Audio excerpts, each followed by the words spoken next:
padres de hoy se quejan de que sus hijos están todo el día pegados a los videojuegos, espatarrados en el sofá y sin soltar el mando.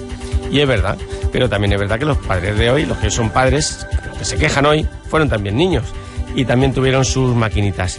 Eso sí, eran más grandes, había que pagar por jugar y no se podían llevar a casa. Estaban en los juegos recreativos o en el bar. ¿Cómo molaban los pinballs, Sierra? ¿Cómo molaban los pinballs? Normal. Tony Ignacio, coleccionista y aficionado a estas máquinas. Buenas tardes. Hola, muy buenas tardes. Eres Tony Ignacio. ¿Se te ha olvidado una letra en el apellido? Ignacio. No, es así, es un apellido portugués. Es como García, pero en Portugal le quitan la G a Ignacio. Es vale, Ignacio. Vale. Tony Ignacio. Exacto. Bueno, esto he dicho que eres coleccionista, aficionado, pero más allá de esto, eres profesional. Es decir, tú has nacido entre estas máquinas, ¿no? Sí, me he criado entre ellas desde que era pequeñito. ¿Y eso cómo fue? Pues porque mi padre, cuando vino a España a trabajar, empezó a trabajar con máquinas operadas por monedas. Y en los años 60 y 70, las únicas máquinas operadas por monedas que había eran las máquinas de tabaco, las máquinas de cerillas, esas de una peseta, y los pinballs, nada más. Y ahí empezaste a ver cómo eran las tripas de estas máquinas. Sí. Que tenían unas tripas impresionantes, mucho cable. Me acuerdo yo, cuando se estropeaba y venía el técnico, venía tu padre posiblemente, abría aquello y mirabas y decías, uy, lo que hay ahí dentro, ¿no? Sí. De hecho, ahora mismo vengo a la radio de arreglar una máquina que tenemos recientemente instalada en un local de ensayo donde funciona muy bien, porque la gente de la cultura del rock aprecia mucho los pinballs, es algo que viene de América, aunque aquí les llaman petacos, flippers y tal. Y me ha tocado reparar una pieza y he tenido que levantar el tablero y se han quedado todos impresionados con la cantidad de mecanismos, de cables, de bombillas y de todo. Llama mucho la atención. Es que nos poníamos los niños alrededor de la gente como posiblemente tu padre que iba a arreglar y alucinábamos. ¿De dónde vienen estas máquinas? ¿Cómo surgen aquí? El origen viene de un juego francés del siglo XIX que se llamaba Bagatelle. Básicamente era un tablero que estaba un poco inclinado, se lanzaba una bola y entonces la bola tenía que hacer un recorrido y hasta que era abajo. Entonces, según por donde pasaba, hacía cierto tipo de cosas. Entonces, todo eso se implementó en los años siguientes y en el principio del siglo XX en América. Y lo que hacían era, ese camino que debía recorrer la bola, lo delimitaban a base de colocar clavitos. Sí. Un clavito detrás de otro y va marcando el camino de la bola. Entonces, como los clavos son pins en inglés, por eso se llamaba pinball. Bueno, ahora que lo dices, yo me acuerdo que los niños fabricábamos con clavos y gomas, te fabricabas un pinball. Claro, lo que pasa es que al principio del siglo XX no había gomas, era solamente clavos. Entonces, todos hemos hecho un pinball a base de las pinzas de la ropa, de la clavos pinza de la y ropa, claro. Evidentemente no funcionaba muy bien y no tenía musiquita, pero bueno. ¿Aquí en España también se fabricaban? Se fabricaron mucho. De hecho, fuimos durante varias décadas el segundo fabricante mundial de máquinas de bolas. Petacos, máquinas del millón, flippers, pinballs, hay un montón de sinónimos. Aquí Petacos es como la conoce mucha gente porque había un fabricante que se llamaba Petaco, Proyectos Electromecánicos de Tanteo y Control, y ponían su nombre en lo que son las paletas que golpeaban la bola. Es verdad. Petaco. Es verdad.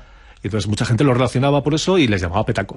Que además, yo creo que estos eran el petaco más fino que otro que había anterior, más gordo. Había unos más cortos y otros más largos. Un corto y gordo y otro largo y más fino. Exacto. En los años 60 y 70 se llevaba mucho el estilo corto porque los operadores pensaban que, claro, uno pequeño dejaba más hueco, la bola se colaba antes, con lo cual hacía más dinero. Pero bueno. Sierra, yo conozco los de pequeños y gordos porque luego hubo juegos recreativos que los mantuvieron durante mucho tiempo, no porque estuviera yo cuando llegaron, que me están mirando de una manera. Sí. Luego lo bonito era la temática, que cada pinball llevaba, pues uno era del espacio, otro era del oeste, otro era eso también me imagino que llevaba su historia, ¿no?, interna a la hora de fabricación. Sí, a la hora de fabricar un pinball se decidían por ciertas temáticas. De hecho, en los años 70 también se vieron bastantes temas relacionados con el espacio. Y siempre lo que más llamaba la atención eran las chicas.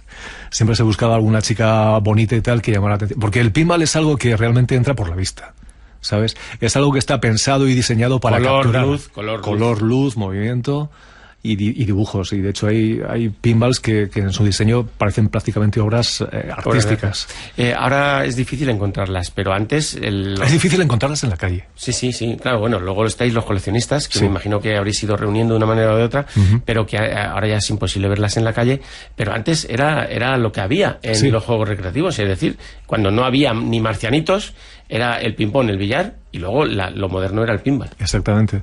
Era la única forma de jugar algo diferente en casa, bueno, salvo que tuvieras la suerte de que los Reyes Magos te hubieran traído un milloncete, que era el equivalente de juguete al pinball, que se jugaba, pues eso. Pero yo tuve uno, pero no era un milloncete, porque era una castaña pelonga. Una cosa de ¿qué me habéis traído aquí? Era lo mismo, era un pinball con agujeros donde caía en un cajoncito que te decía 100 puntos, 20 puntos. Siempre la temática del punto, la puntuación. O sea, es el picar al jugador para conseguir mayor puntuaciones. ¿Y quién se comió al pinball?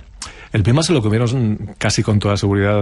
Llegó un momento en que se estancó y era lo de siempre.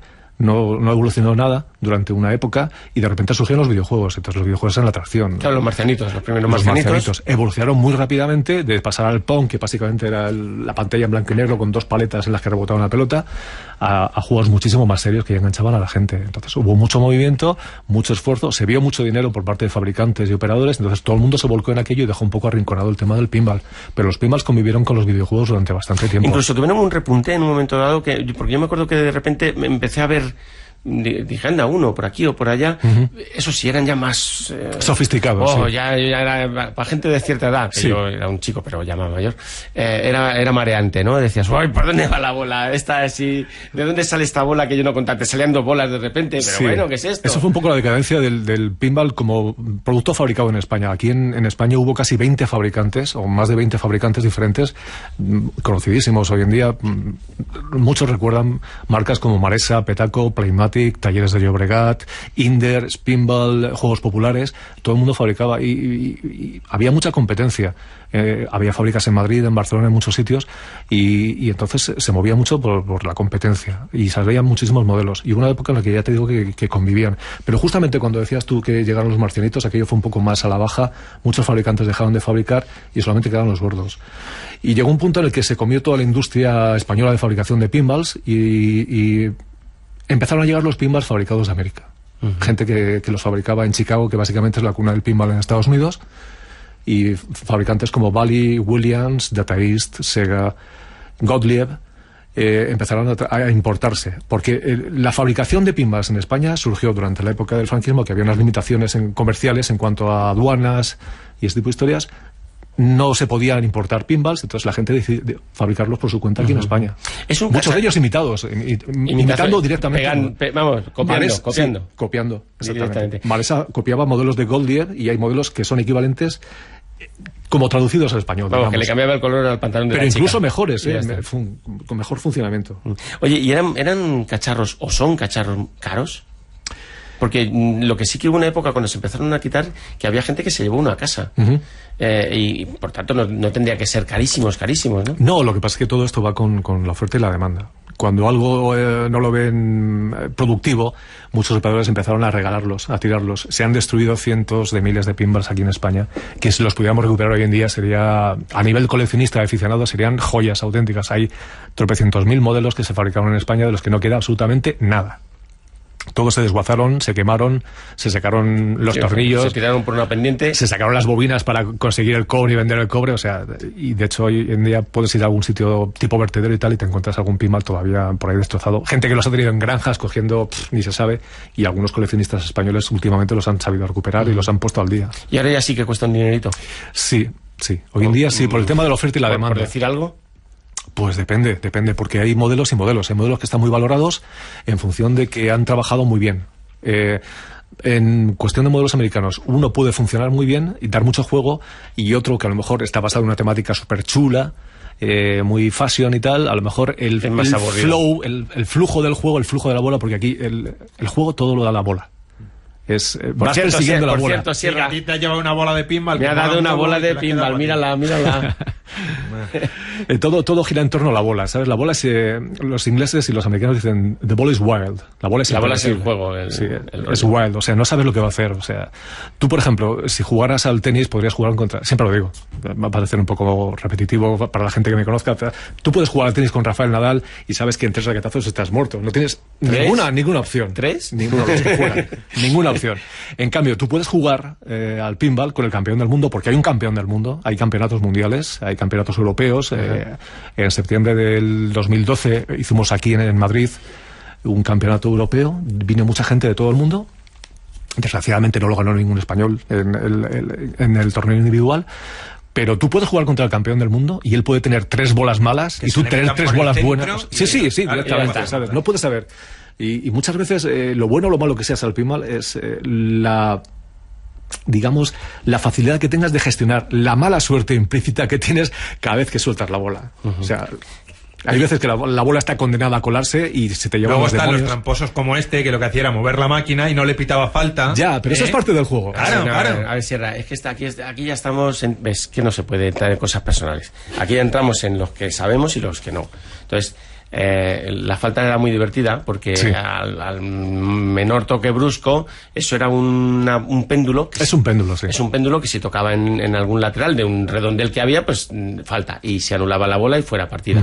Pero estábamos algunos que estábamos capacitados para mover toda la máquina, para bailar con la máquina, de tal manera que aunque la desplazaras 10 centímetros hasta 15 o 20, no hacía falta, pero para eso había que valer, ¿verdad? Sí, había que valer. De todas formas es muy curioso porque... Es como él no se sorprende para nada. No, para nada. Yo lo veo constantemente porque ya te digo que hay asociaciones por toda España. Aquí en Madrid hay una, hay en Valencia también, en Silla, en Villena, en Alicante. Luego hay coleccionistas que tienen un montón de máquinas en La Rioja, en Gijón, por Andalucía también hay mucha gente. Y hay otro coleccionista estupendo en Ponferrada. Hay lo que se llama la... Y si les ves jugar, es lo que decías tú, es bailar con la máquina. Claro, es claro. todo un espectáculo ver jugar a alguien porque mueve todo el cuerpo jugando. La nave del millón. Sí, la millonaria. ¿Esto qué es? Es un apodo cariñoso, digamos, porque como hay muchas máquinas del millón, la llaman la nave del millón o la millonaria. Es una especie de reducto, que es una nave que tenía uno de los asociados nuestros, digamos, y tal, que bueno, la tenía ahí un poco, a ver si la alquilaba, a ver si no, y empezó ahí a guardar allí sus pinballs, porque lo del pinball es una afición compulsiva. ¿Tú cuántos tienes?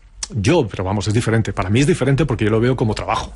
Ya, pero ¿cuántas tienes? Pues mira, yo, a pesar de ese trabajo, en casa tengo tres. Tengo tres pinballs, de tres modelos diferentes, tres estados diferentes de la fabricación de los pinballs, tres formas de hacer pinballs diferentes. Pero hay gente que tiene 90, 100, 120... Ostras, hay que tener ya una nave. Hay gente, para sí. eso. Y hay gente que ha cargado con pinballs por el hueco del ascensor o por las escaleras con dos amigos, los ha metido en coches y las ha pasado canutas porque su mayor ilusión era tener un pinball en su casa. Y otra cosa, tú que desde pequeño las viste, que las conociste, estaba tu padre trabajando, tú que has seguido su oficio y que lo sigues manteniendo, acabas de decir, ¿cuántas se habrán ido a la basura? ¿Cuántas habrás desperdiciado tú seguramente, no? Porque en ese momento no es como, no lo puedes guardar todo, no piensas. No había espacio material para guardarlo, o sea, hubiera sido genial. Mismo te fustigas, ¿no? Me imagino, claro. Muchas veces, y mucha gente también lo hace. Y máquinas de marcianos también he destruido tropecientas mil por falta de espacio. Y ahora, hoy en día, me arrepiento. De hecho, por ejemplo, en máquinas de marcianos conservamos los cristales, que eran un poco como el dibujo donde salía el nombre y tal, y están muy, muy cotizados. ¿Tú eres bueno jugando? No. No. Soy muy malo por varios motivos. En primer lugar, porque me he acostumbrado desde pequeño a jugar con la puerta abierta. O sea, se te cuela la bola y no pasa nada. No es un reto, no tienes ese espíritu competitivo. Ah, vale. No he jugado con amigos. Sí, no te jugabas en los 5 duros solo, Exactamente. Además.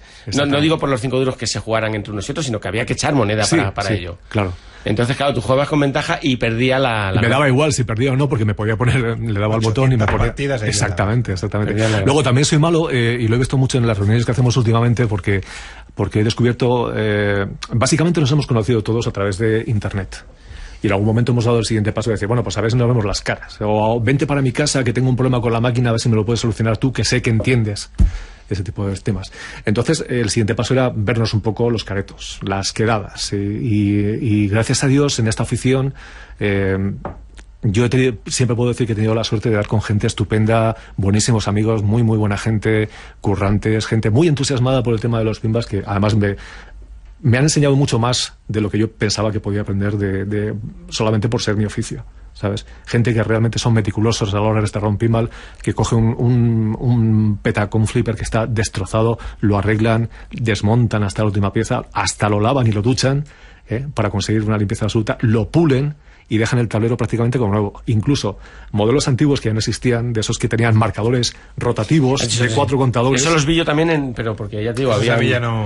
Hay un par de amigos que se han involucrado en un proyecto que es fabricar desde cero un tablero que estaba totalmente destrozado, escanearlo. ¿Alguien fabrica hoy algo? Sí, se fabrican, hay varios fabricantes. El más poderoso hoy en día es el que ha heredado toda la saga de Bally Williams, todo lo que era la fabricación de pinballs en Michigan, en Illinois. Es Stern, que es un señor Gary Stern, que lleva involucrado de toda la vida. Su padre también trabajó y tal, ya es un señor mayor de pelo canoso, y realmente un poco como yo, es más apasionado por el tema del amor al pinball que por lo que te pueda dar como trabajo. Como juego. Sí. Entonces ha ido reclutando a un montón de gente que le ha dado muchos modelos diferentes y hoy en día es uno de los fabricantes principales. Y aquí en España hay un chaval de Murcia que se quiso comprar un pinball de segunda mano, no tenía pasta, y le preguntó a su mujer, digo, ¿qué podemos hacer? ¿Me compro un pinball de segunda mano que están un poco caros o me lo hago yo? Y le dijo a su mujer, háztelo tú. Y empezó a hacérselo, era programador informático, poquito a poco lo fue diseñando, con otro amigo de Murcia también, hizo los diseños gráficos y se ha dado cuenta de que ha metido la pata, porque realmente le ha costado más dinero que haber comprado uno, pero en cambio tiene pedidos, ha estado en Estados Unidos y tiene pedidos de todo el mundo para su pinball, que acaba de recibir los tableros ahora, se los han hecho en Alemania, y es una maravilla de pinball precioso. Muy bien, pues oye, Sierra, yo no pensaba que iba a dar para tanto este tema, No pensaba, no pensaba que iba a haber un tío tan un fin de semana nos vamos a jugar tan friki. Sí, cuando queréis, estás invitado. A ver si es verdad que eres tan bueno. Oye, no, soy malo. Para aquellos... No, le digo a García, a ver si él está sí. bueno él. Claro. Eso hay que comprobarlo, eso hay que medirlo delante de un... que soy malo, claro. Hay que medirlo con un pinball y un marcador. A ver, Tony. O en un torneo, que hay muchos. Tony, solo por la pinta. Sí. Bien. Que solo por la pinta le gano, que decís, es que... con la pinta. Que soy de Lavapiés, nací en Lavapiés, entiéndeme. Yo quiero que te diga, es desde Salamanca. Sí. No hay color. Ya. Bueno, que digo, que quien quiera seguiros, quien tenga esa afición, quien de repente diga, uy, pues ya me gustaría a mí porque tengo ahí el rollo, ¿qué tiene que hacer? Internet es la forma en la que se comunica la gente y donde las aficiones se ¿Tenéis algún punto concreto? Sí, hay una web que se llama petacos.com, que te lleva y enlaza con un montón de sitios más. Por ejemplo, hay una web que se dedica solamente al servicio técnico, a ayudar a la gente a reparar sus pinballs, que tiene información técnica de reparaciones, base de datos de lo que eran los flyers, los anuncios de los pinballs y todo eso, que se llama tecnopinball.org, y hay un montón de sitios más. Nosotros tenemos una web, un blog que se llama Pinball Coreña, que lo tenemos un poquito abandonado porque somos todos un poco mayores y tenemos ya muchos compromisos, pero básicamente entrando en Petacos puedes conocer a la comunidad pinballera completa hispana, porque también tenemos amigos en todo el mundo. Vale, pues Tony Ignacio, coleccionista, aficionado a estas máquinas y también trabajador sobre estas máquinas. Oye, muchas gracias. No hay de qué. Luego, gracias a vosotros por una invitarme. cosa está clara, te encanta el tema. Sí. Soy un apasionado y tal, y mi afición sería que se expandiera y todo el mundo lo pudiera conocer, porque yo estoy convencido de que si se pone una máquina de estas y la gente lo entiende, porque hoy en día desgraciadamente muchos chavales jóvenes han perdido el contacto y no lo entienden, sería un... Te lo digo yo, encantaría. te lo digo yo. Y cuando queráis, venís a jugar a la millonaria. Un fin de semana eso ya está, punto, se acabó. Vale. Tony Ignacio, un abrazo. Encantados. Gracias a vosotros.